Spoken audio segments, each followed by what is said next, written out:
udah di bidang fotografi itu dari 2008. Cuma baru mulai menerjuni fokus di food photography itu dari 2019. Jadi dari 2008 itu sampai 2019 banyak genre yang udah dicoba. Jadi jam terbangnya juga insya Allah udah banyak lah gitu ya. Jadi makasih juga untuk Mezing udah beri kesempatan sudah menyediakan webinar ini gitu. Jadi ini bisa dilihat aku tuh fotografer yang bersertifikat, udah BNSP, juga ada satu lagi juga udah ada. Terus karena food photography itu sebenarnya jarang ya untuk laki-laki tuh, untuk prianya. Karena kebanyakan perempuan. Kenapa, ada yang tahu nggak? Ya karena emang banyak properti-properti yang dibutuhkan. Jadi kayak misalnya cangkir cantik gitu kan. Jadi misalnya sekarang udah mulai nih, misalnya lagi belanja terus lihat cangkir atau mangkok tuh otomatis ingin beli gitu. Jadi jiwa belanjanya jadi ke bawah juga nih gara-gara food photography ini. Nah jadi, oh ya sebelum ini ingin tahu dong kalau di sini pada dari mana aja ya? Boleh coba diisi chat-nya. Ada yang dari luar Bandung? Kayaknya tadi saya lihat ada yang dari Malang, rame kayaknya Kak, dari kota, berbagai kota. Oh, Masya Bekasi, Allah, banyak Tangerang. ya. Oh, Wih, macam-macam Kang. Bayu Bandung juga ada tuh Kang. ada. Itu kayaknya aku kenal tuh yang Bandung. Oke. Alhamdulillah banyak ya. Oh, Mas Kat dari Oman, dari Oman juga ada. Waduh, lu tahu dari mana nih? Kaget juga. Oh, Masya Allah, Ada siap. ekspat dari Oman nih Kang. Dari Oman. Terima kasih udah menyempatkan waktunya. Oke, siap-siap. Berarti lumayan banyak ya. Terus mau nanya sekali lagi ya, ini profesinya ada yang fotografer kah, atau baru hobi, atau masih nyari genre-genre yang masih nyari genre-genre fotografi nih kira-kira? Masih hobi ya, hobi food. Kalau aku hobi makan sebenarnya. Oke, oh siap siap siap. Oke, kebanyakan hobi ya. Siap deh. Oke, cocok banget berarti. Ini di sini sih akan lebih ke cerita ya, karena emang awalnya aku juga hobi. Tapi alhamdulillah jadi pundi-pundi inilah, pundi-pundi harta. Jadi 2008 itu ini seperti dilihat ya pengalaman akunya. Jadi aku tuh sempat jadi fotografer dokumentasi, pernah untuk stage juga pernah, terus untuk dakwah juga masih sampai sekarang untuk dakwah. Nah, komersial fotografernya itu baru dari 2019. Beda komersial itu apa sih sebenarnya? Nah, komersial itu eh, sebenarnya hanya kita mendedikasikan diri untuk dibayar melalui hasil karya kita. Jadi kita tuh lebih mirip kayak jadi hobi yang dibayar lah sebenarnya. Jadi kan karena kayak tadi banyak tuh hobi-hobi yang di food photography juga. Nah, insya Allah tuh misalnya diseriusin akan prospek kedepannya akan bagus, karena aku juga di 2019 dimulai dari pandemi malah. Jadi pas pandemi itu aku malah meningkat. Karena orang-orang kan pada berubah tuh, shifting ya, berubah dari misalnya kerja jadi jualan. Nah, mereka tuh butuh foto. Nah, saat pandemi itu aku ada mungkin 6 bulan nggak belanja tuh. Karena kan tiap harinya ada tiap hari datang makanan gitu. Jadi di stok. Nah, itu alhamdulillah tuh 6 bulan uh, gratis lah makanan. Siapa tahu di sini juga ada yang mau kayak gitu. Nah, ini kliennya mungkin ada yang tahu ya sebagian. Ini juga kebanyakan sih paling jauh masih daerah Palu ya kalau nggak salah, atau Batam. Jadi mereka ngirimin produknya, diminta difoto di Bandung. Nah, ini ada beberapa yang klien-klien yang udah pernah. Ini belum update sih sebenarnya. Oke. Nah, basic dulu. Nah, kita ke basic dulu ya. Jadi kan kalau tak kenal maka tak aruf ya. Jadi kita kenalan dulu. Nah, food fotografi, sebelum ke food fotografi kita harus tahu dulu nih fotografi itu apa sih? Nah, jadi fotografi itu adalah seni dan praktek mengambil gambar atau foto menggunakan kamera. Jadi fotografi ini tuh sebenarnya dari bahasa Yunani yang artinya foto sama grafen. Foto itu cahaya, grafen itu menulis. Jadi secara harfiah tuh kita belajar menulis dengan cahaya. Nah, jadi fotografi itu melibatkan pastinya kamera ya, merekam gambar, menangkap cahaya, dan jadi cahaya itu dipantulkan ke objek. Jadi semua yang kita lihat tuh karena pantulan cahaya. Dari warna, bentuk itu semua karena pantulan cahaya. Nah, jadi teknik dan proses fotografi meliputi pengaturan pencahayaan, komposisi, pemilihan fokus, kecepatan rana, dan banyak lagi. Nah, ini fotografi juga untuk yang hobi, mungkin kalau diseriusin, karena kan kalau dari passion atau misalnya hobi itu kita akan lebih mengerjakannya lebih santai gitu ya, lebih enak. Nah, di sini kenapa sih harus fotografi? Mungkin udah pada tahu ya, karena ini era digital. Jadi kemajuan teknologi itu apa ya, pesat. Jadi misalnya kalau misalnya kita zaman dulu kan susah banget ya misalnya harus foto. Ya mungkin yang umurnya milenial ke sini sih mungkin udah aneh ya mungkin ya. Dari dulu tuh kan masih susah tuh foto. Kalau sekarang kalau dulu foto tuh misalnya kita foto harus dicetak dulu, nunggu seminggu biasanya malah. Jadi kalau sekarang kan kita foto langsung jadi. Nah, itu kenapa kita harus mempelajari fotografi, karena perkembangan teknologinya sangat cepat. Jadi kita punya kan foto tuh kayak memori kita kan. Nah, jadi kita harus punya memori untuk nanti diceritakan gitu.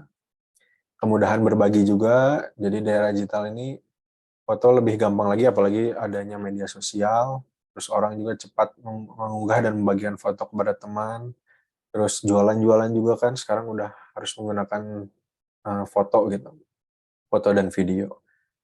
Terus apa sih namanya, kreativitas dan ekspresi diri tuh sekarang udah makin cepat gitu. Jadi sekarang kita tuh benar-benar harus beda dari yang lain. Makanya kita harus seenggaknya tahu nih dasar-dasar fotonya dulu. Nanti misalnya kita foto satu barang aja.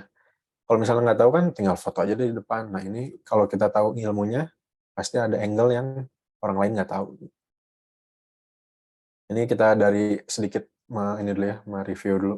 Maksudnya kita flashback dulu ke belakang. Jadi kamera tuh awalnya dari ini nih. Bisa dilihat ya. Itu tuh ada orang lagi ngelukis. Jadi ini namanya kamera obscura. Ini cikal bakal pemikiran sensor kita sekarang. Nah, jadi ini dulu tuh ada ilmuwan yang nyoba, yang nggak sengaja tuh nemuin lubang kecil. Nah, pas dilihat di bayangannya tuh ada bayangan tapi kebalik. Nah, ini tuh cikal bakal dari sensor kamera. Jadi dulu tuh sebenarnya nggak langsung jadi foto, jadi apa? Jadi kamera. Tapi ini orang kalau mau ngelukis atau melukis apa, membuat foto tuh gitu. Jadi dipakai bolong kecil. Nah, kalau ingin ngelukis itu kan di sana itu ada kayak kastil. Nah, dia ngelukisnya tuh kebalik. Nah, jadi dilukis tuh sama si orang itu tuh. Nah, itu dulu cikal bakalnya kayak ini, nanti berkembang jadi kamera gitu. Terus ini mungkin ada yang pernah lihat ya, ada yang bilang ini kamera pertama. Tapi ada yang aneh nggak sih? Ya iya, kalau ini kamera pertama terus yang moto siapa? Iya nggak sih? Nah, ini jadi sebenarnya bukan kamera pertama, ini tuh kamera terbesar pertama. Jadi jauh sebelum itu udah ada kamera, namanya kamera obscura tadi, lebih sederhana, udah make plat dulu tuh, jadi kalau mau foto tuh ada plat besi, nanti kayak dijemur gitu, nanti si fotonya tuh muncul di plat itu gitu. Ya itu sekilas saja. Nah, ini untuk pengenalan kamera. Jenis kamera itu ada DSLR, mungkin udah tahu ya, DSLR tuh kakaknya mirrorless lah, bisa dibilang seperti itu. Jadi kamera yang populer banget, banyak digunakan fotografer profesional atau hobi. Mungkin ada juga yang punya ya di rumahnya. Terus DSLR itu mekanismenya cermin, jadi di dalamnya ada cermin yang langsung melalui lensa optik gitu. Keuntungan DSLR itu fleksibel dan kontrol yang tinggi. Jadi pengaturan fotografinya seperti pengaturan aperture, shutter speed, dan ISO Nah, ini mungkin yang belum tahu nanti kita bahas ya. Aperture, shutter speed, dan ISO. Nah, lensa pada DSLR juga dapat diganti-ganti sesuai kebutuhan dan preferensi fotografer. Ada lagi jenisnya mirrorless. Nah, mirrorless ini lebih baru lagi karena hampir sekarang semuanya tuh ganti ke mirrorless ya. Bisa dibilang ini karena si bentuknya tuh compact. Jadi bisa lebih di saku pun bisa apa ya? Bisa enak dibawa gitu, lebih ringan. Tapi namanya apa? Si kemampuan gak jauh beda dari DSLR. Malah sekarang lebih bagus. Nah, ini dia kenapa mirrorless? Karena dia nggak pakai cermin. Jadi kalau nanti bisa dilihat ini. Kalau di SLR itu ada cermin yang mantulin ke optiknya. Nah, kalau mirrorless nggak ada cerminnya, langsung ke sensor. Gitu. Nah, bobotnya lebih ringan, bisa portable, bisa dibawa kemana aja. Sama juga lensanya bisa diganti. Nah, ini kamera handphone. Ya, ini mah pasti semua nggak mungkin lah nggak ada yang kameranya nggak ada handphonenya untuk zaman sekarang ya. Jadi ini juga yang memudahkan kita untuk belajar fotografi. Dulu tuh susah banget kalau misalnya untuk foto. Ya bisa dibayangkan lah, misalnya zaman dulu kan ada yang tahu Nokia nggak ya?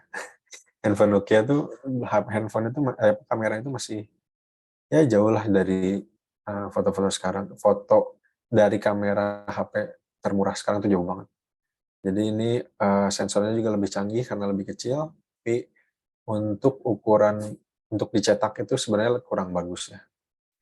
Nah, jadi bisa juga nih misalnya untuk yang belajar, untuk naikin jam terbang, nggak ada masalah pakai handphone. Nah, sekarang nih, siap-siap jawab ya. Ada yang tahu nggak nih, ini tuh 3 foto, fotonya pakai dua HP, satu kamera DSLR. Ada yang tahu nggak yang DSLR yang mana?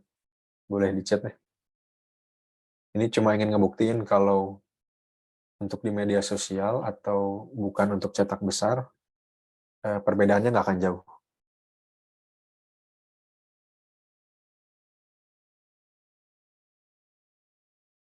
Oke, ada lagi yang mau jawab? Yuk, udah ada yang bener sih sebenarnya. Cuma kebanyakan salah. Yang bener itu,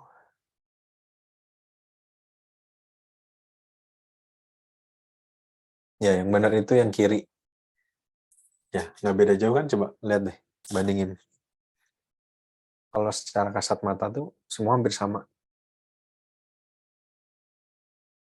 Jadi jadi jangan takut misalnya, wah kan saya baru pakai handphone nih, gimana dong? Nah, ini lihat hasilnya nih, handphone sama kamera mirrorless nggak beda jauh.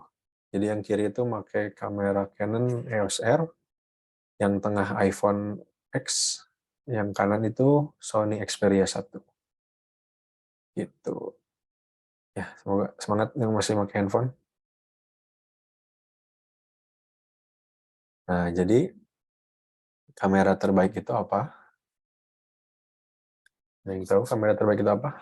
Ya, kamera yang kita punya. Jadi kembali lagi nih, kamera handphone, mau kamera DSLR atau mirrorless, itu balik lagi kita untuknya keperluannya apa. Kalau cuma untuk hobi, handphone juga udah cukup.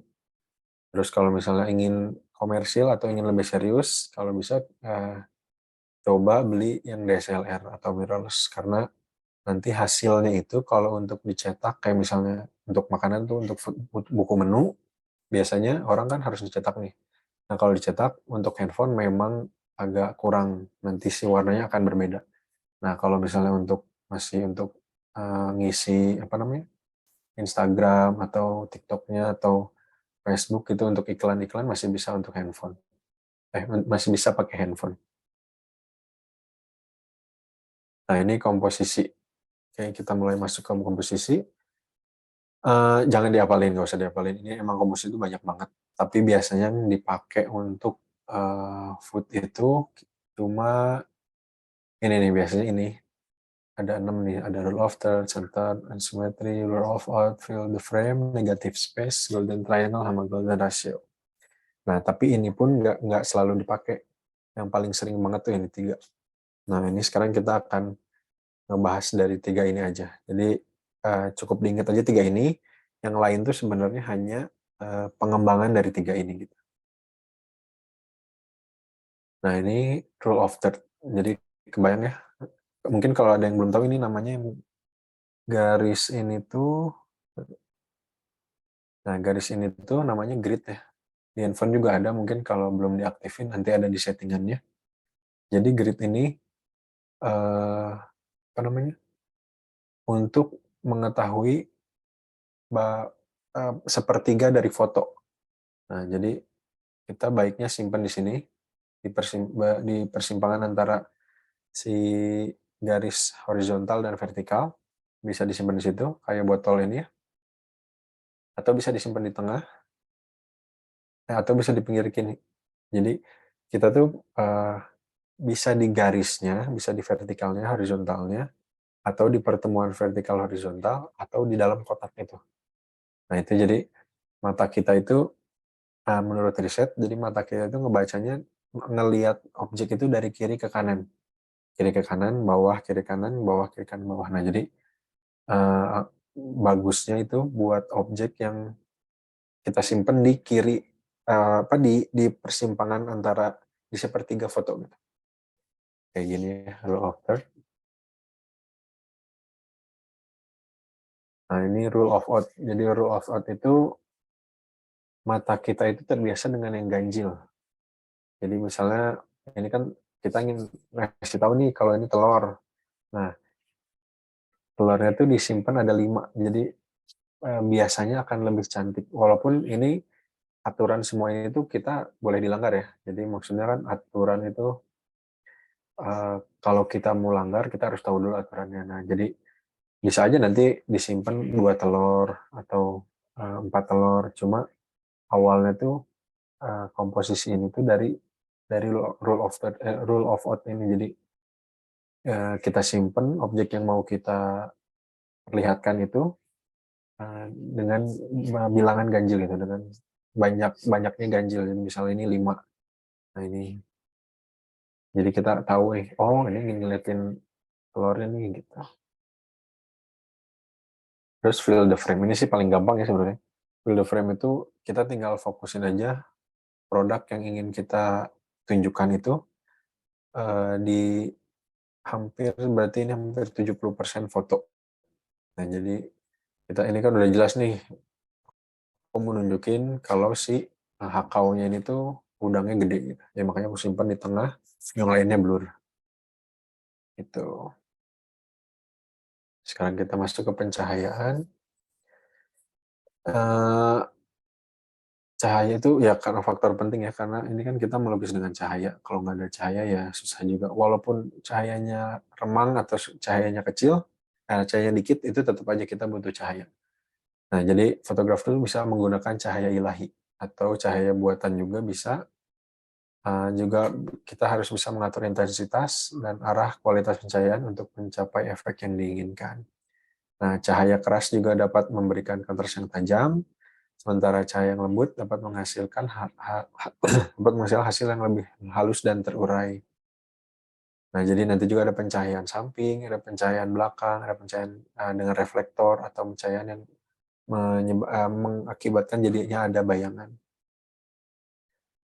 Nah, jadi di fotografi juga ada perbedaan antara area terang dan gelap. Nah, itu juga nanti kita akan pelajari. Nanti ada, kalau misalnya kenapa kamera tuh mahal tuh, bedanya apa sih? Karena kamera tuh nggak kayak mata kita ya. Alhamdulillah mata kita tuh dikasih canggih banget lah. Jadi pernah mungkin lihat ada spesifikasi kamera tuh warnanya ada berapa juta warna. Nah, jadi bedanya nih misalnya kita punya warna merah, merah banget sama merah agak putih. Nah, kalau di kamera mahal tuh antara antara hitam dan putih, antara merah ke putih itu nanti ada gradasinya tuh banyak banget. Jadi antara agak merah sampai merah banget sampai putih banget tuh itu gradasinya banyak. Nah, kalau yang murah biasanya misalnya kayak kalau murah tuh cuma 4 step dari merah ke putih. Nah, kalau yang mahal mungkin ada 12 step. Jadi kan warnanya lebih banyak. Nah, itu yang ngebedain kamera mahal sama kamera murah. Jadi pencahayaan juga akan dari gelap terangnya pun akan berpengaruh. Jadi dari hitam ke putihnya tuh rentangnya akan jauh gitu. Kalau misalnya kita ngomongin device, kenapa apa bedanya mahal sama murah? Jadi balik lagi kita mau peruntukannya untuk apa sih? Misalnya beli kamera mahal tapi kita cuma untuk media sosial sih, dirasa sayang banget ya. Nah ini biasanya foto yang aku sering pakai tuh kayak gini. Ini tuh untuk nampilin teksturnya ya. Ya, udah ada yang ngiler. Kalau ada yang ngiler berarti aku berhasil. Nah, jadi side light itu ini ya. Jadi si cahayanya itu dari kanan, sumber cahaya itu dari kanan. Sumber cahaya dari kanan, di kiri itu biar nggak terlalu gelap, pakai reflektor. Nah, jadi kayak gini hasilnya. Ini yang sebelah kiri itu bagannya ya. Jadi kameranya dari depan, terus sumber cahaya dari kanan, di reflektor pakai kiri. Jadi kita meminimalisir bayangan, karena bayangan nggak mungkin dihilangkan ya. Dan bayangan juga yang ngebuat makanan itu lebih timbul, lebih jadi 3D gitu, nggak flat. Nah, terus ini backlight. Ini bisa dilihat sumber cahayanya itu dari belakang atas nih kalau nggak salah. Nah, ini biar depannya nggak terlalu gelap, kiri kanannya dikasih reflektor. Ini semua pakai satu cahaya ya.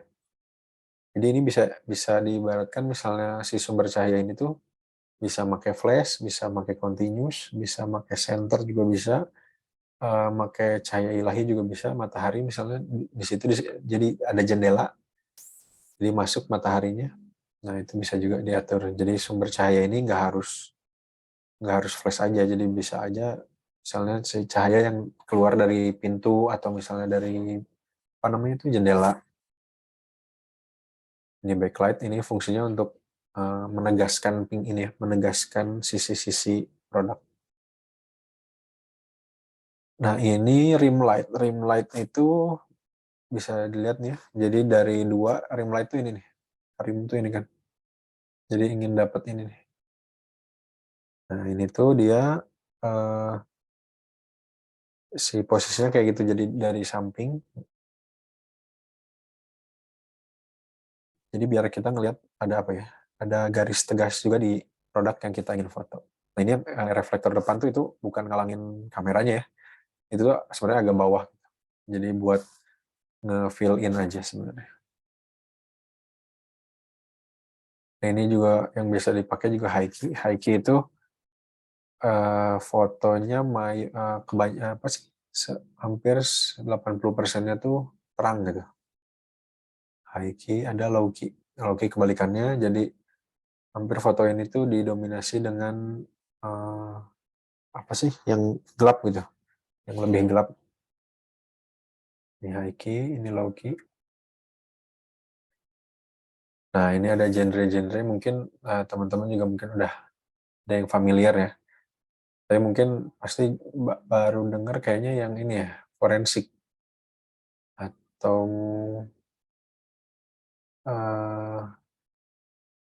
yang forensik sih mungkin, yang war juga kayaknya udah jarang juga ya sekarang.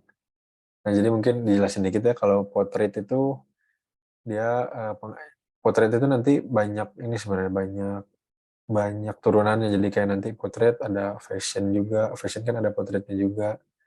Nanti ada beberapa lagi turunannya. Jadi ini tuh sebenarnya banyak turunannya lah. Portrait itu sebenarnya khusus ke manusia atau wajah gitu sebenarnya itu. Jadi lebih ke memperlihatkan kepribadian atau karakteristik individunya. Kalau landscape itu foto pemandangan, jadi kayak gunung, danau, pantai, atau padang rumput yang luas gitu.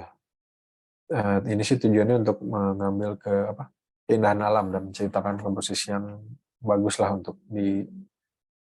diciptakan gitu. Nah kalau street itu lebih ke uh, kayak perkotaan atau misalnya kehidupan sehari-hari, misalnya kayak di pasar gitu, itu masuknya street. Kalau dokumenter itu dokumentasi yang untuk menceritakan cerita atau menyampaikan pesan tentang peristiwa gitu, kondisi sosial atau isu tertentu. Nah ini eee, kebanyakan dokumenter itu lebih ke momen ya, jadi spontan gitu, nggak dibuat.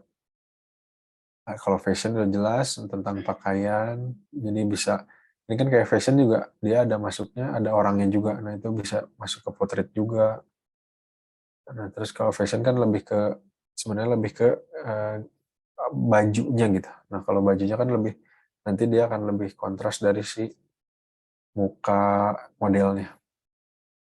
Kalau wildlife ya mungkin udah tahu juga kalau wildlife itu foto khusus hewan-hewan yang liar ya, bukan kayak misalnya kita punya kucing di rumah, kita fotoin itu nggak masuk wildlife sebenarnya.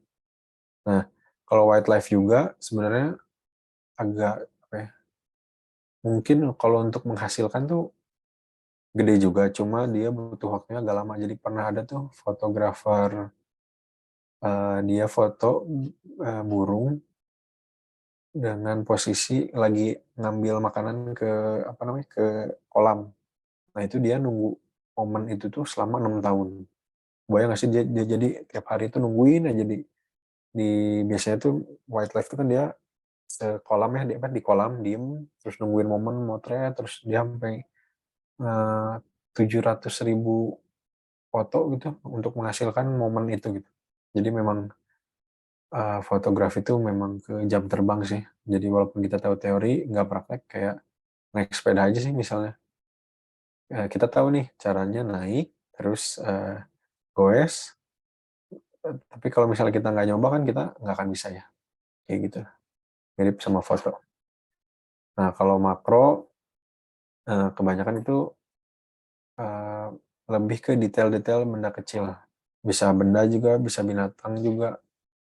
Itu jadi, rasionya tuh 1:1. 1:1 tuh misalnya ada kan kalau foto tuh misalnya si lensanya lebar, kita tuh jadi kelihatan kecil kan. Nah, kalau misalnya makro tuh 1:1, hasil yang ditampilkan sama dengan yang kita lihat gitu. Oke. Nah, ini istilah-istilah dalam fotografi, mungkin udah banyak yang tahu juga, nanti kita nggak bahas semua juga, nanti mungkin, eee, akan ketemulah yang paling sering tuh ini sebenarnya. Nah, ini aperture. Aperture atau bahasa Indonesia itu biasanya bukaan ya. Nah, kalau bukaan ini, kalau di handphone mungkin, jarang ada yang bisa ngeganti aperture ya, ini mungkin untuk DSLR. Jadi kalau misalnya kita ingin namanya bokeh ya, bokeh itu, blur yang ada di foto, blur sengaja yang ada di foto. Nah, jadi sama depth of field. Depth of field itu ruang tajam foto. Jadi misalnya kan kita foto, orang, jelas, nah belakangnya blur atau bokeh. Nah, yang jelas itu namanya depth of field. Jadi kalau misalnya makin besar bukaan itu berarti f-nya kecil ya. Jadi kalau f-nya kecil 1,4, bukaannya gede. Ini kan kayak di gambar ya. Ya, jadi kalau f1,4 bukaannya makin gede. Nah, kalau misalnya f-nya kecil atau bukaannya besar, nanti depth of field-nya semakin tipis. Jadi kayak misalnya 1,4 fokus ke hidung, nah telinga tuh udah bisa blur kalau 1,4. Nah, kalau misalnya 16, semuanya dari depan sampai belakang tuh jelas gitu.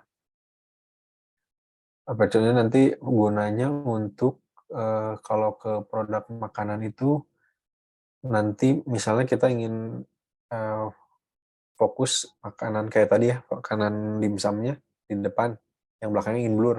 Nah, itu kita bisa kayak tadi tuh aku make f2,8. Jadi depannya jelas, profilnya tipis, belakangnya blur, gitu. Jadi untuk biar menggugah sih sebenarnya kalau untuk blur. Nah, ini aperture nih, ini apa, aperture aperture kecil tuh yang kiri, ini kalau nggak salah pakai 2,8, ini ya, yang jelasnya tuh ini kan. Nah, ini yang jelasnya, ini blur, ini bokeh nih. Nah, depth of field nih yang jelas ini nih. Nah, kalau ini f-nya pakai f11 kalau nggak salah nih yang kanan nih Hanan. Ini dia pakai f11 jadi semuanya jelas. Dari ujung semua fotonya jelas gitu. Ada lagi, nah ini.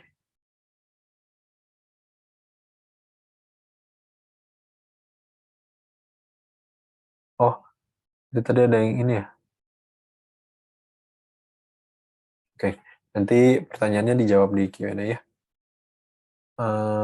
Shutter speed. Oke, shutter speed ini eh, lebih ke kita ingin momen yang freeze atau momen yang ada kayak gerakan nih, kayak kipas ini. Kalau misalnya kita setting shutter speed-nya di 1 detik, ini semuanya sebenarnya muter. Cuma kalau pas di 1 detik, kayak ada kayak gerak ya, si yang 1 detik ini. Nah, kalau yang kita lihat nih 1/160, di cepet banget ya shutternya, nutupnya. Dia kayak berhenti, padahal ini sebenarnya muter juga. Nah, ini dipakai untuk misalnya kayak ini ya, momen. Nah, ini aku emang sengaja ingin freeze. Jadi ini tuh shutternya di sekitar 1/500. Jadi nggak ingin ada blur, nggak ada ingin kayak gerakan. Nah, ini ingin freeze, bukan di 1/500. Ya nanti kita tentukan dulu nih mau foto apa. Biasanya aku ngatur dulu shutternya. Jadi misalnya kayak mau foto yang terbang-terbang atau yang cipratan, itu berarti harus minimal di atas 1/500. Dimulai dari 1/500, itu kita lihat, jadi tergantung juga. Misalnya beban yang dijatuhkannya berat, nanti akan lebih cepat lagi si shutternya yang dibutuhkan. Di handphone juga bisa, karena udah beberapa kali praktek di handphone. Nanti kalau misalnya di Android biasanya ada yang Pro ya, Pro mode ya. Jadi dia bisa ngatur shutter. Nah, itu nanti kita bisa coba juga. Nah, ada ISO. ISO itu kita lihat yang paling bawah ya. Jadi ISO itu eh, apa ya? Kesensitifan sensor menangkap cahaya. Jadi memang kalau misalnya kita di keadaan gelap nih, udah bukaannya udah digedein, terus shutternya udah dikecilin, tapi masih gelap juga. Nah, ini kita main di ISO. ISO tuh apa? Settingan terakhir lah. Jadi kita mau cukup terang atau gelap. Nah, tapi kompensasinya tuh apa? Kompensasinya kita si fotonya jadi lebih noise, jadi lebih banyak bercak gitu. Kayak foto di sini. Ini semoga jelas ya. Kalau ISO 100 tuh lebih tajam. Ini bisa dilihat di 3200 tuh banyak noise. Noise tuh kayak bintik-bintik di pixel gitu. Nah, exposure itu eh, banyaknya cahaya yang masuk ke dalam sensor. Nah, exposure itu terdiri dari tadi yang aperture, shutter, sama ISO. Jadi misalnya kita ingin menentukan foto tuh ingin seberapa terang, seberapa gelap. Nah, ini kita atur. Pertama, biasanya aku ngatur shutternya dulu.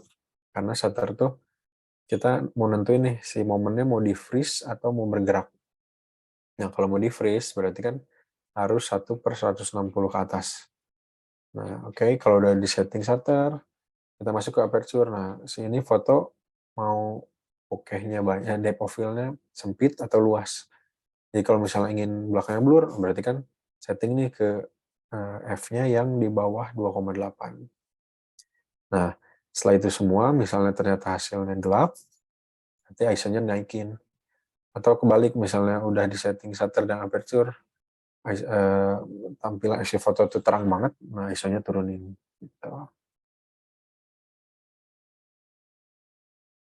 Ini juga sih, misalnya, Bang, saya masih pakai auto, nggak masalah, cuma auto itu akan berpengaruh kalau misalnya kita foto di luar ya. Atau misalnya fotonya tuh kontras, misalnya ada warna gelap sama terang, nah itu akan susah kalau misalnya auto. Jadi kita coba belajar manual. Dari handphone juga ada kok. Kalau misalnya nggak ada, biasanya download dulu Lightroom, nanti ada di kameranya. Nah, ini mulai masuk ya ke levitation. Jadi levitation itu sebenarnya kan apa ya? Efek apa? Jadi makanan tuh seolah-olah terbang ya. Levitation kan levitasi ya, terbang ya. Jadi tujuan utama food levitation itu menciptakan efek visual yang menarik dan mengundang selera pada gambar makanan. Nah, jadi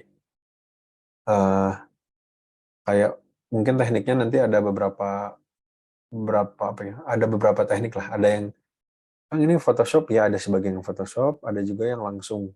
Jadi ada beberapa teknik yang mungkin kalau misalnya aku mau nggak bisa Photoshop, ya udah berarti settingannya akan lebih rumit. Nah kalau misalnya aku nggak mau rumit deh, ya udah Photoshopnya harus jago. Itu pilihan sih. Nah pertama kalau levitation itu persiapkan objeknya. Ini kayak yang di kiri ini kita siapin dulu nih, setting dulu. Misalnya si minuman ini tuh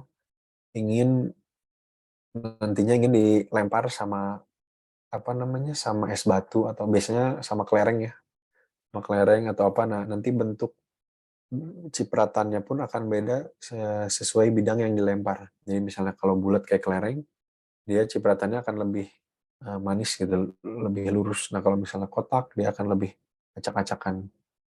Tergantung juga. Nah udah siapin objek, pengaturan objek juga. Jadi misalnya tambahin nih background yang misalnya warna-warni atau misalnya warnanya memang ingin kayak ini nih, kayak backdropnya udah ingin ingin yang coklat aja atau satu warna atau propertinya. Nah, setting dulu. Kita ini juga atur pencahayaannya. Eh, kita harus gunakan pencahayaan yang bagus ya. Maksudnya, bukan yang bagus, yang tepat biar hasilnya bagus. Jadi bisa pakai cahaya alami atau cahaya ilahi, bisa juga buatan atau flash itu bisa. Nah nanti kita harus coba. Jadi yang paling enak sebenarnya itu pakai flash karena flash itu sebenarnya bisa dibilang lebih lebih gurih lah. Hasilnya itu lebih crispy gitu. Nanti mungkin kalau di webinar berikutnya mungkin akan lebih dalamnya dijelaskannya. Nah ini semoga bisa di play.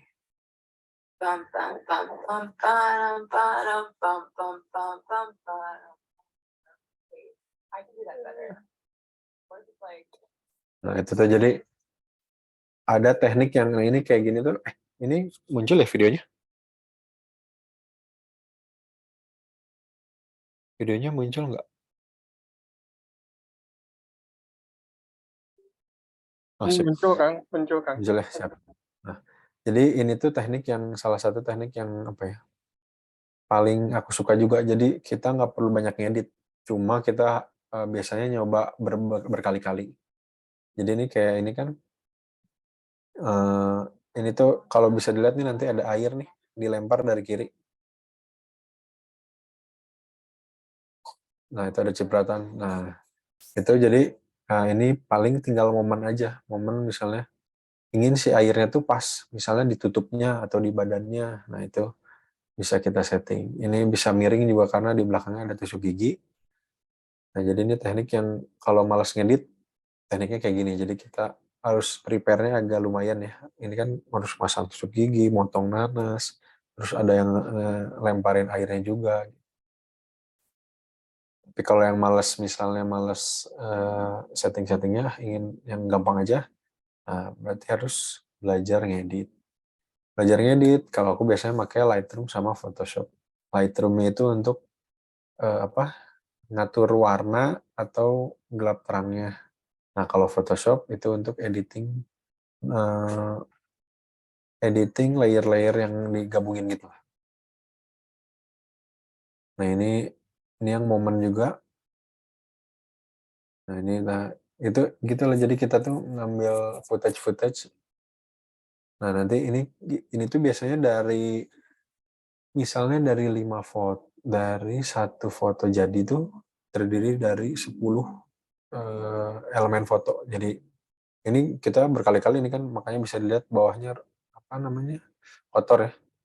Karena itu ini udah foto keberapa nih, udah mungkin 10 kali lupa. Ya sama ini yang tadi. Sama kayak ini juga, jadi dia momen momen pas di ini aja. Gitu katanya. Itu udah. Jadi pas air nih. Jadi momennya pas airnya mungkin ada juga pertama pas coba tuh airnya nggak nyampe. Jadi Pak kita ulang lagi, foto lagi. Jadi dari 10 foto, misalnya dari 50 foto tuh biasanya cuma dapat momen satu, biasanya kayak gitu sih. Oke, terus ini Nah, ini mah kita coba bedah foto aja ya. Ini yang bisa Taki-chan ini. Nah, ini Taki-chan ini bisa ditiru juga nih. Sebenarnya kalau dilihat-lihat, yang Taki-chan ini tuh, ini sebenarnya lagi keadaan flat lay. Flat lay itu dari atas. Jadi ini tuh di meja, kita simpen. Nah, fotonya dari atas. Jadi seakan-akan terbang. Padahal ini tuh cuma diamparin aja di meja. Kita foto dari atas. Nah, kalau yang ini, yang Hanaang, ini tuh caranya tuh kita masukin ke air, terus ditarik, dilempar. Nah, ini momen juga. Ini juga momen yang multibus. Ini tuh kalau nggak salah hampir 30 kali. Cobalah. Nah, kalau ini yang apa ini? Sus general nih kalau nggak salah. Yang kue sus ini dia ini sekali tag. Alhamdulillahnya langsung bagus nih. Soalnya si gula-gulanya itu tinggal dikit banget. Nah, kalau Lemona ini mungkin ada yang tahu nggak ya? Ini tuh Lemona ini tuh fotonya di dalam akuarium. Jadi disimpan di akuarium, terus disuntikin tinta. Hasilnya kayak gini. Nah, kalau ini yang Jigoku Ramen ini tuh, oh ya ini asli tanpa editan. Jadi kita tinggal, kebetulan yang punyanya tuh temen kan, jadi minta tolong pas ada menu ini tuh, minta tolong berkali-kali tuh dilemparin minyaknya sampai meleleh si apa mangkoknya terakhirnya, jadi karena apinya sih kelamaan gitu. Oke, mungkin kalau untuk basicnya mungkin sampai di sini dulu. Mungkin kita akan coba ke Q&A-nya ya, Kang Agung. Oke, Kang. Siap, siap, Kang. Biar lebih banyak Q&A aja deh. Siap. Oke. Sip, sip, Kang. Makasih, Kang, untuk materinya. Jadi ini udah mulai banyak juga nih, Kang, yang nanya. Kita akan coba bahas satu persatu ya. Buat teman-teman yang mau nanya, mohon melalui kolom Q&A ya. Nah, kami akan dahulukan yang di Q&A dulu. Mohon maaf. Oke? Oke, jadi kita akan mulai nih, Kang ya. Oke. Oke, kita buka pertama dari Nur Rohmawati. Semoga Kang Bayu dan tim Amazing selalu dimudahkan segala urusannya. Amin ya robbal alamin. Izin Amin. bertanya Kang, masalah teknis. Untuk fotografi mengirim file foto ke klien biasanya yang paling baik lewat apa agar kualitas gambarnya terjaga? Lalu apa-apa saja yang perlu diperhatikan mengenai jasa food fotografi yang kita tawarkan agar klien percayakan kepada kita? Nuhun Kang. Nah, ini mah berarti udah banjir order nih kayaknya.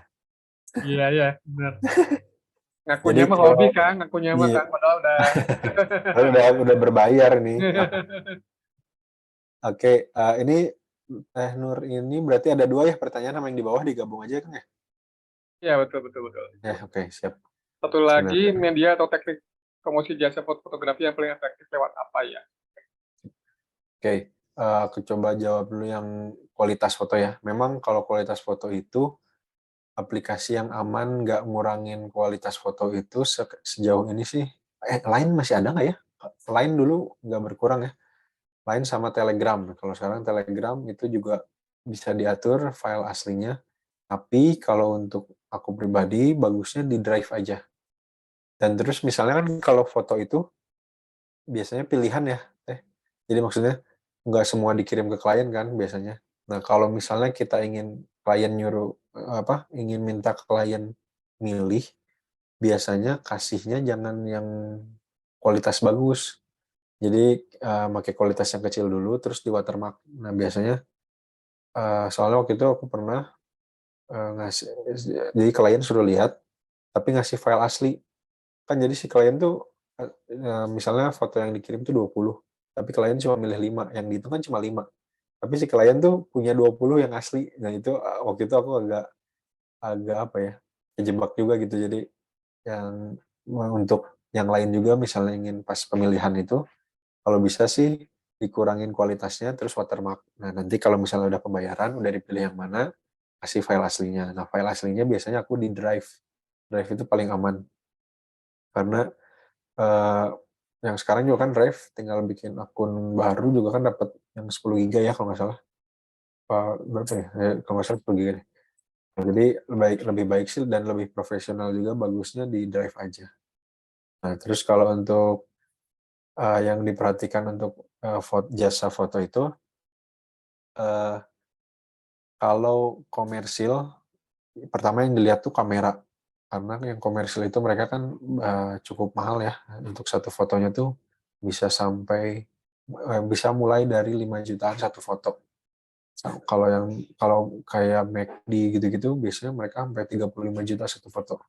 Nah jadi, mereka akan melihat, perlengkapan kita.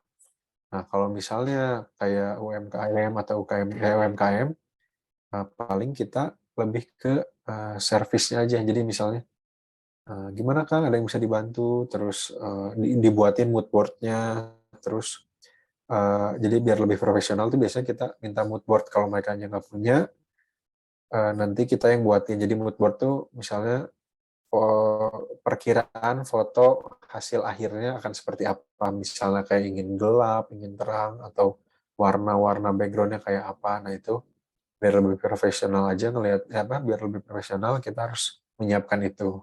Juga, eee, ketepatan pengiriman foto. Jadi biasanya kalau aku, setelah foto paling maksimal tuh 3 hari lah, kalau lagi nggak rame itu minimal besoknya tuh udah beres. Jadi kita tuh memang, kecepatan, pengerjaan itu juga sangat berpengaruh untuk di dunia komersil ya. Jadi kalau misalnya paling penting sih servis sih. Jadi ngobrol tuh lebih ngebuat orang, trust sama kita lah. Jadi kalau misalnya kita udah enak, ngobrolnya udah nyambung, biasanya orang males nyari lagi gitu. Karena mereka nggak mau gambling lagi, gitu. Semoga menjawab. Satu lagi, paling bagus itu sekarang sebenarnya di TikTok sih. TikTok itu TikTok itu sebenarnya untuk ke lebih exposure-nya. Nah, sama kalau ingin lebih dilihat lagi aku sekarang tuh kayak sekarang punya website, bayusatrio.id, itu juga berpengaruh. Jadi orang tuh pas setelah ngelihat nyari food photographer itu biasanya dapatnya di web, dari web dia ke IG. Jadi misalnya untuk sekarang, coba aja buat dulu di Instagram pun udah cukup. Jadi Instagram sekarang udah bisa kayak jadi bikin portofolio kita. Oh iya, kita kita juga harus punya portofolio ya. Jadi misalnya, "Oh mau lihat dong hasil-hasilnya." Nah bisa dilihatin ke Instagram kita. Kalau bisa misalnya, sering upload Instagram-nya bukan foto makanan aja, mending dipisah. Jadi kita fokus ke makanannya aja. Kalau aku memang dicampur karena aku udah punya portofolionya di web. Nah, jadi kalau misalnya yang nggak punya web mungkin bisa dipakai Instagram buat baru aja, nggak apa-apa kosong followernya juga. Karena kan nanti, ada di link profile kita gitu. Semoga menjawab ya Teh Nur. Oke lanjut ya. Kita lanjut ya Kang ya, dari Susanti Fitriani, untuk lighting lebih bagus yang continuous light atau pakai yang flash? Kalau bagus sih sebenarnya jujur make yang flash. Karena yang flash itu kan, apa ya, daya yang dipakai itu ketika ngebukanya aja, nah itu si powernya biasanya lebih kenceng. Kecuali jadi kalau di-compare-nya dengan harga yang sama, itu kalau menurut pribadi itu bagus flash. Karena kalau continuous itu dia kalau misalnya continuous yang mahal ya mungkin lebih, bagus juga ya. Cuma dia lebih, apa ya, istilahnya belum nemu istilah yang pas sih, jadi kayak lebih crispy sih fotonya tuh, lebih tajam gitu, kalau flash tuh dibanding continuous gitu. Dan kalau continuous juga biasanya kalau yang power-nya gede itu lumayan mahal sih. Kalau flash mah sekarang yang murah juga udah bagus banget. Gitu, semoga menjawab Teh Susanti. Oke, kita lanjut lagi ya. Ada Prenovia.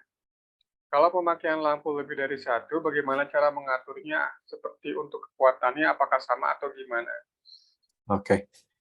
Kalau lebih dari satu, kayak misalnya tadi rim light, jadi tergantung foto yang mau kita buat. Misalnya, kayak sorry tadi, side light ya, kayak side light tadi, misalnya kita yang ini aku sekalian ini, Jadi dari sisi kanan, nah ini kalau bisa dilihat nih yang kanannya kan lampu utama. Nah yang kirinya tuh kan di sini mah pakai reflektor. Nah kalau misalnya punya dua lampu, yang lampu utama itu harus lebih terang daripada lampu fill in. Jadi fill in itu cuma untuk ngisi biar bayangannya nggak terlalu gelap. Nah, jadi itu powernya bisa diatur, yang kanan lebih keras daripada yang kiri. Jadi powernya lebih gede daripada yang kiri. Itu sih kira-kira. Jadi tergantung ya, misalnya kalau misalnya dua-duanya ingin hasil fotonya ingin sama, ya berarti powernya sama. Tapi kalau ingin ada bayangan kayak foto ini, berarti yang kirinya harus lebih rendah daripada yang kanan si powernya. Itu kira-kira. Deva. Terus pas begini. Oke, lanjut lagi ya Deva. Kang ya. DT Deva. Sudah dijawab. Itu fotonya melayang pakai tali kah atau difoto pakai kecepatan? Ya, ada yang pakai tali, ada yang dilempar. Jadi nah, kalau yang dipakai tali itu sebenarnya kalau untuk flash ini juga mungkin menjawab yang Ariza ya. Itu ini kayaknya sekalian menjawab. Jadi yang Ariza sama Tedeva kalau pakai flash itu enaknya. Jadi semua ini yang aku foto nggak perlu pakai yang HSS. HSS itu high speed sync ya. Jadi di flash itu ada batasan kecepatan di 1/160 apa 1/200. Jadi di atas itu kalau nggak punya HSS, nggak punya fitur HSS, dia akan gelap, si fotonya akan setengah. Jadi flashnya itu keluar cuma setengah karena nggak keburu shutternya. Nah, nggak perlu HSS karena kalau flash itu mau kita buat freeze, shutter nggak ngaruh. Kalau di flash itu shutter nggak ngaruh. Jadi kalau flash itu namanya ada flash duration. Nanti ini agak dalam ya sebenarnya. Cuma kalau nanti coba aja misalnya namanya shutternya tetap aja shutter di 180 deh. Tapi pakai flash. Flashnya di power di bawah 1/32. Ini kalau yang nggak ngerti nanti dijelasin ya. Jadi nanti tuh semua nih yang aku terbang-terbang ini, nah ini nih, sorry ini mah enggak, oh ini nih.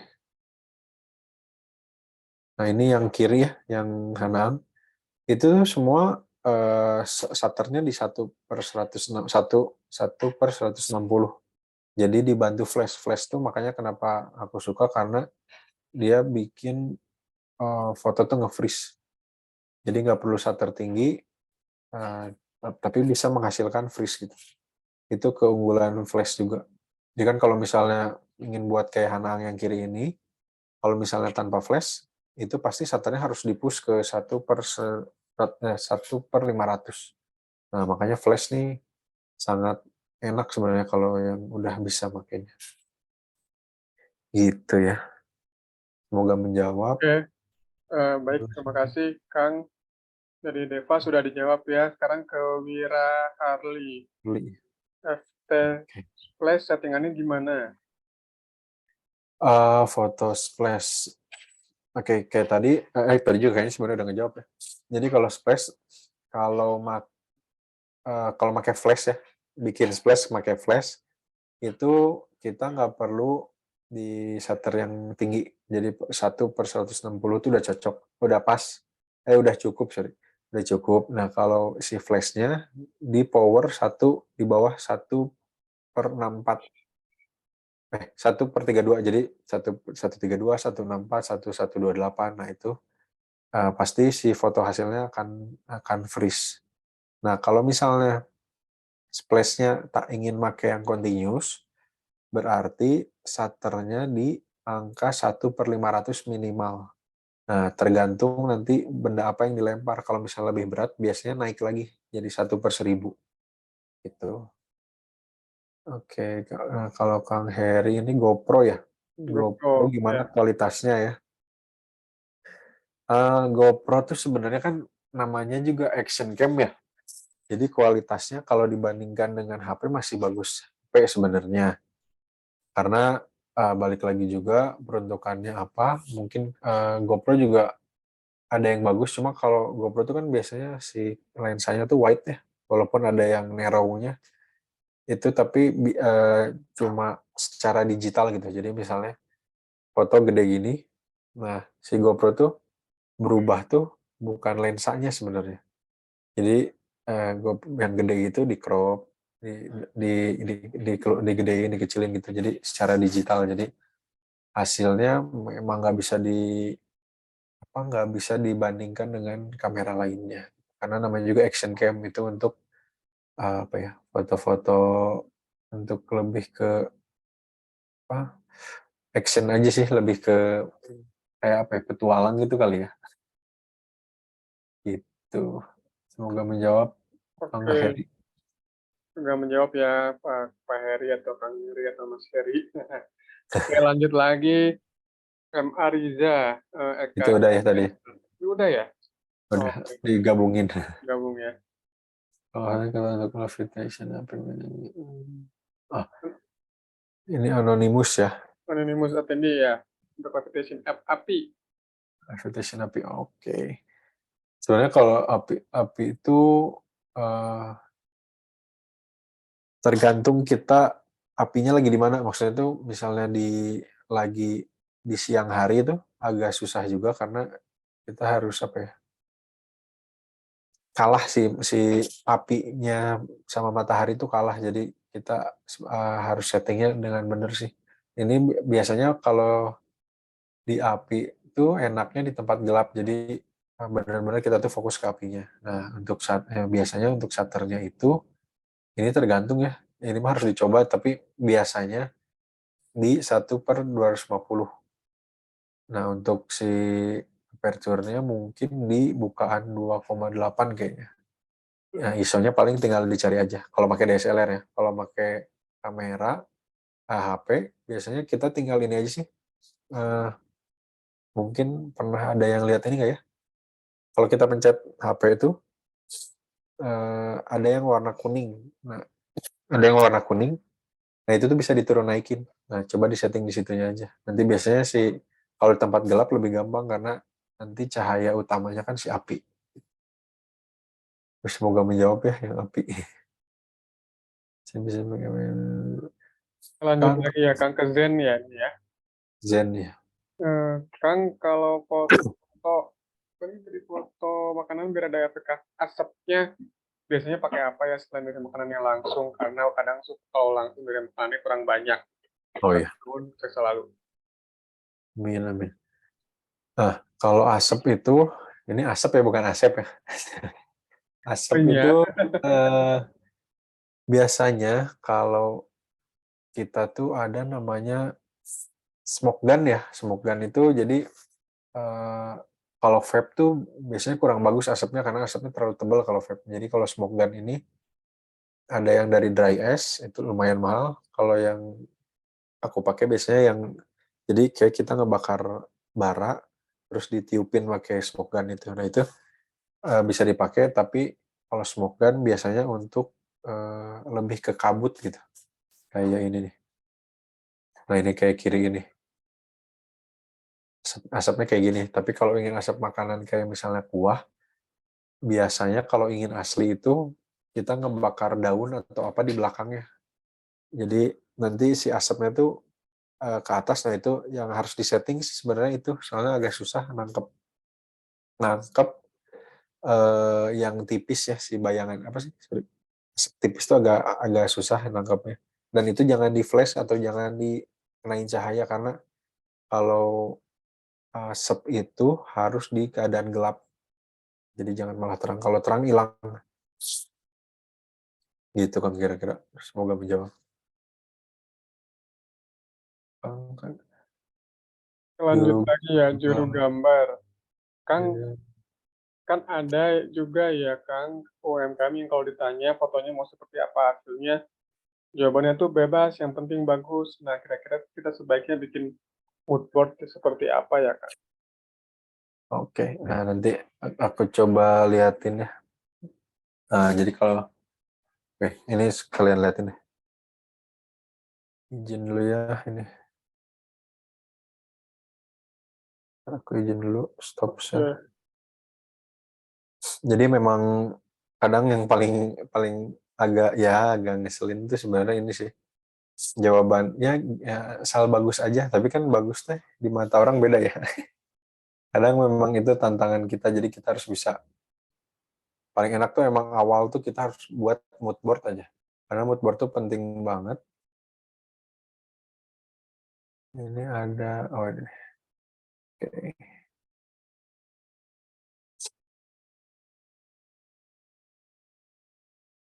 Nah ini memang dibuatin sama kliennya.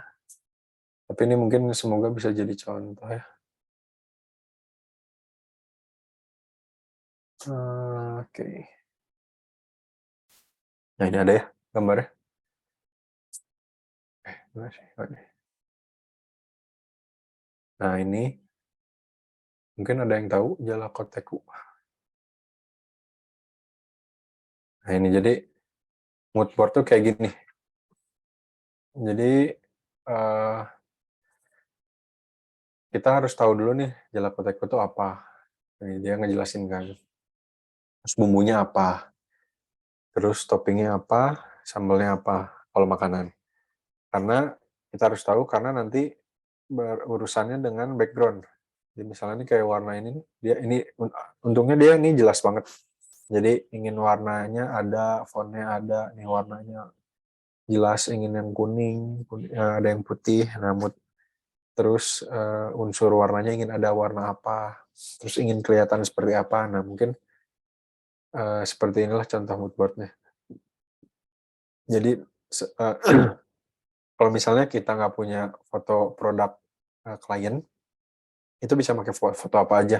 Jadi bisa cari di Pinterest, misalnya yang mirip, misalnya kliennya makanannya ayam. Mungkin kita bisa cari di Pinterest ayam, terus misalnya ingin agak gelap, kita cari ayam yang dark mood misalnya, atau apa sih, ya dark mood lah misalnya. Nah, gitu. Jadi nanti kita masukin aja, fotonya kayak gini ya, mungkin kayak gini-gini. Nah, misalnya nggak suka kan, oh saya mah ingin terang kayaknya, nah kita cari lagi, mood boardnya ganti lagi. Nah, jadi kita harus matengin dulu sebenarnya di mood board, karena nanti kalau udah jadi, kita udah capek-capek buat, pas akhirnya, aduh saya nggak suka, nah itu kan PR ya. Nanti kita jadi foto ulang atau gimana gitu. Jadi lebih baik tuh di awal kita buat mood board-nya dulu gitu. Ini contoh mood board kayak gini sih. Jadi ini lengkap banget ya. Jadi kita harus tanya dulu nih kebutuhannya apa. Terus nanti akan ditampilkan di mana. Nanti akan ngaruh ke ini soalnya apa? Kita pakai ukuran berapa. Nah, terus warna itu paling penting, warna mood-nya ingin kayak apa, terang atau gelap. Nah, itu paling mood board sekitar itu aja sih sebenarnya. Itu. Oke. Sebenarnya ini kan UMKM mungkin banyak yang belum punya bayangan juga nih kadang-kadang, ada Ya yang betul. cuma produknya aja ya. Jadi kadang-kadang Heeh. kita harus harus bisa juga sedikit membantu ininya ya, Ya, UMKM dalam betul betul. segitunya. Iya, pasti itu paling sering sih UMKM. Iya iya. Karena mereka kan nggak kebayang. Oke, siap. Terima kasih nih, jadi ada gambaran mood board ini penting sekali ya sebelum mulai Iya. mengambil foto biar nanti fotonya benar-benar sesuai dengan apa yang cocok dengan keinginan dari kliennya. Oke, lanjut lagi sekarang ada Tina. Mas, foto yang burger itu di-tag satu-satu per layer, nuhun. Ya. Yang ini, sorry, ini nggak di-share. Ini izin share ini ya.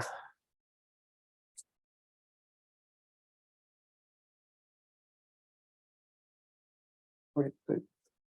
Oke. Kalau itu fotonya itu per layer ya. Jadi satu-satu di apa namanya? Ini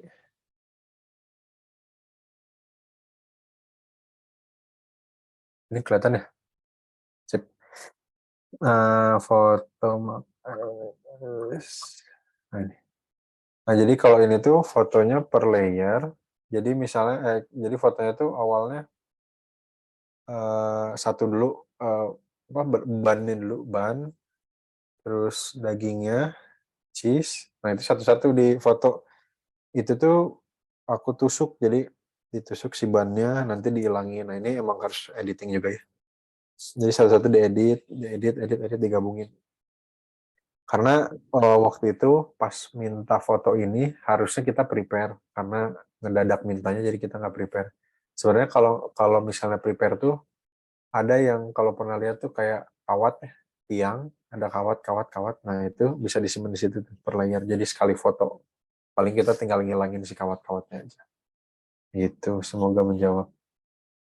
Ini juga sekaligus menjawab yang pertanyaan dari di bawahnya, ada juga nih Oh Fairul iya ya, Fikri ya. oh iya Khairul Fikri. Oke, sekarang kita lanjut ke M. Ariza Eka Yusendra. Kalau Super 8 flashnya jelek ya, antara Super 64 atau Super 32. Oh bukan jelek. Jadi kalau nanti ini agak rumit sih, flash duration itu. Jadi gimana ya jelasinnya? Eh Flash duration yang bagus untuk freeze itu di 132 atau 164. Nah, jadi kalau misalnya 18 itu dia powernya gede, cuma flash durationnya sempit. Jadi ibaratnya gini, misalnya kita lagi flashnya nyala, si si shutter tuh nangkep. Nah, jadi kalau misalnya 1/8 itu pas nangkep itu si cahayanya lagi nggak pas, jadi ngebuat foto blur. Nah kalau 1/32 sama 1/64, jadi ibaratnya fotonya tuh bareng flash flash cepret, shutter cepret gitu. Nah kalau 1/8 biasanya nggak pas. Jadi ini tiap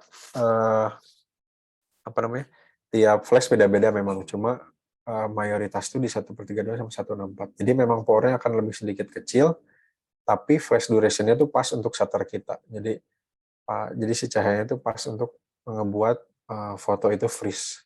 Nanti bisa dicoba juga sih, bisa jadi di 1/8 ternyata udah bagus, itu tergantung juga flashnya. Gitu. Oke, oke, siap. Eh, Semoga menjawab ya, Kang ya. Baik. Wah, ini ada pertanyaan dari Khairul Fikri lagi. Master kelasnya kapan? Wah, ini kebetulan sekalian promo ya, Kang ya. Jadi Ya, rencananya itu master kelasnya itu tanggal 20 Juni ya, Kang ya. ya, Aku salah. lihat 20 Juni itu kan hari Selasa, 2 minggu lagi kurang lebih, jam malam juga ya, Kang ya, Ya, 19.30. Judulnya itu How to Make Your Food Live ya, kalau nggak salah ya tadi ya, Kang ya ya. betul Kang. How to Make Your Food Live. Jadi ini kelanjutan dari yang sekarang ya, Kang ya. Bisa Ya, lebih. jadi nanti yang terbang-terbang itu aku praktekin sih, bukan kita sebenarnya. Oh, Bisa oke. juga sih. Jadi nanti kita Dipraktekin lihat ya. live. Iya. Ah, menarik nih, ini saya juga jadi penasaran, pengen tahu gimana nih prakteknya. Jadi ini bongkar rahasia perusahaan nih. Oke, sip. Mudah-mudahan nih teman-teman gabung di masa kelasnya ya. Iya. Amin. Oke, Itu ada pertanyaan terakhir kali kan, yang Web Susanti. iya betul pertanyaan terakhir ya. Lanjut ke Susanti lagi nih ya. Untuk UMKM biasanya tarif berapa, Kang? Kadang suka bingung nentuin harga. Nah, kalau itu aku juga bingung sampai sekarang. Soalnya gini, UMKM itu sebenarnya kan ya kita setidaknya harus membantu ya, karena apa, mereka pun yang namanya UMKM kan pasti mungkin ada juga mungkin yang udah berhasil, ada juga yang baru meniti karir, baru mencoba peruntungannya di situ gitu. Nah, kalau misalnya ini juga tergantung lagi.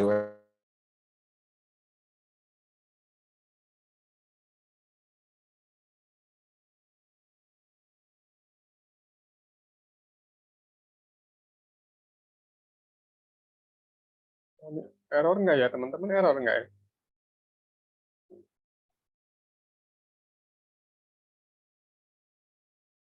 Oh ya, ini Kang Kang Bayunya kayaknya error ya. Oh, udah gabung lagi nih. Dibuka mic-nya, Kang? Aduh, sorry, ini kayaknya WiFi. Oke, sip. Aman, udah aman, Kang. Jadi tadi diulang lagi ya.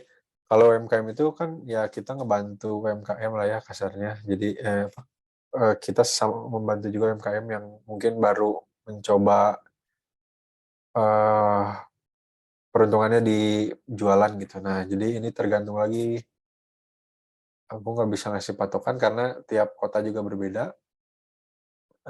Kalau misalnya di Bandung itu biasanya eh, di pasaran ya, karena kalau aku sih tergantung juga misalnya kayak di Bandung tuh udah ada yang sampai 25.000 satu foto. Itu kalau untuk kata aku sih kemurahan karena udah murah lah untuk UMKM. Tapi bisa jadi kalau misalnya di Jakarta tuh mungkin sekitar 75.000 satu foto.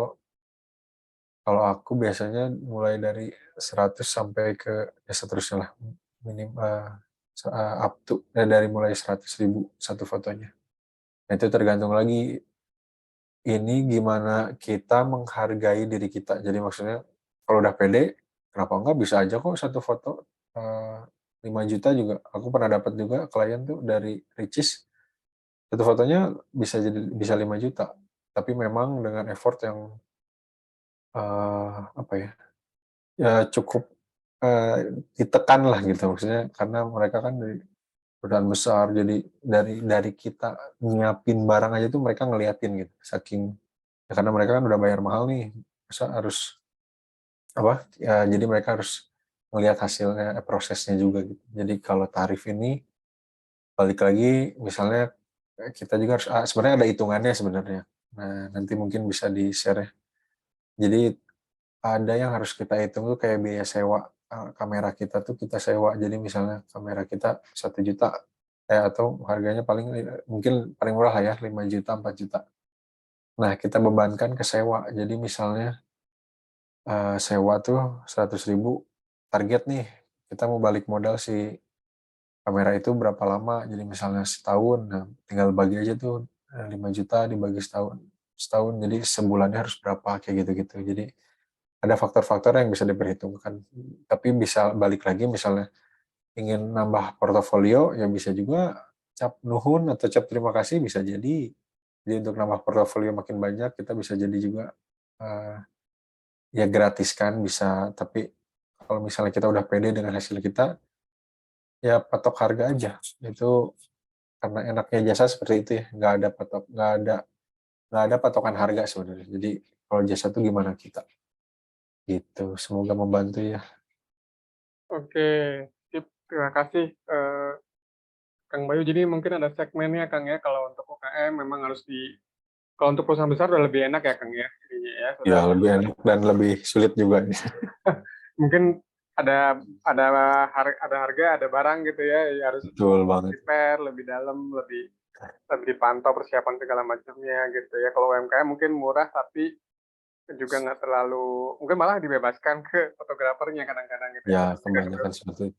Memberikan kebebasan ke fotografernya sendiri. Oke, kayaknya ini udah cukup, Kang. Ini sudah 25.4, sudah 9 malam. Nanti kalau mau teman-teman lanjut lagi pertanyaannya, kita lanjut di masterclass. Kalau karena itu, eh, teman-teman gabung lagi ya di masterclass-nya. Kang Bayu, Mas Bayu ini saya akan share informasinya di sini di chat ya. Oke, jadi How to Make Your Food Alive ini akan diadakan Selasa 20 Juni 2023 pukul 19.30. Untuk pendaftaran bisa klik di sini di link Amazing Academy. Di situ ada nanti pilihan untuk kelasnya. Ini berbayar ya teman-teman. Jadi ini berbayar. Nanti untuk yang berbayar ini bagi teman-teman yang sudah share di story Instagram dan nge-tag Kang Bayu serta Amazing akan mendapatkan potongan 10%. Begitu. Untuk harganya Rp100.000 per orang, nanti bisa dibayar langsung melalui pendaftaran tersebut. Kira-kira begitu dari Kang Bayu, ada tambahan mungkin, Kang? Sorry, Kang, mic-nya ditutup, Kang. Ya, alhamdulillah sih kalau dari aku sepertinya cukup sih. Cukup ya. Ya mungkin ya ini sih apa diharapkan teman-teman jadi lebih paham ya mengenai dunia fotografi, mungkin juga ada yang jadi terpacu ingin, wah kayaknya bisa cuan nih, bisa kok bisa cuan, cuma ya jam terbang kita harus tinggi dulu lah. Dan berharap juga teman-teman yang hadir bisa memahami materi yang disampaikan, jadi teman-teman juga bisa mempraktekannya mungkin bisa jadi ngajar juga untuk teman-temannya, untuk manfaat juga, Ya, ya. ya nanti jadi bisa, apa ya, misalnya ada pertanyaan juga nanti bisalah ditanyakan. Oke, terima kasih Kang Bayu, terima kasih teman-teman sudah gabung, eee terima kasih Kang Bayu, nanti kita akan ketemu lagi di masterclass, dan di masterclass ini kita akan ada praktek langsung dari Kang Bayu ya, untuk menunjukkan cara-caranya beliau membuat, teknik-teknik levitation tadi yang sudah dilihatkan di presentasinya beliau. Jadi sudah lebih ke praktek, dan mudah-mudahan teman-teman bisa ikut lanjut nih, biar lebih maksimal lagi dapat pengetahuannya. Baik, kalau begitu terima kasih, dengan demikian saya izin tutup acara kelas Managing Academy hari ini. Saya mohon maaf bila ada kekurangan, mudah-mudahan, kita bisa bertemu lagi di masterclass-nya Kang Bayu di tanggal 20 Juni, jam 19.30. Demikian dari saya, terima kasih Kang Bayu, terima kasih teman-teman semua. Wassalamualaikum warahmatullahi wabarakatuh. Waalaikumsalam warahmatullahi wabarakatuh. Makasih Kang Agung. Sami-sami, terima kasih Kang Bayu, terima kasih teman-teman semua.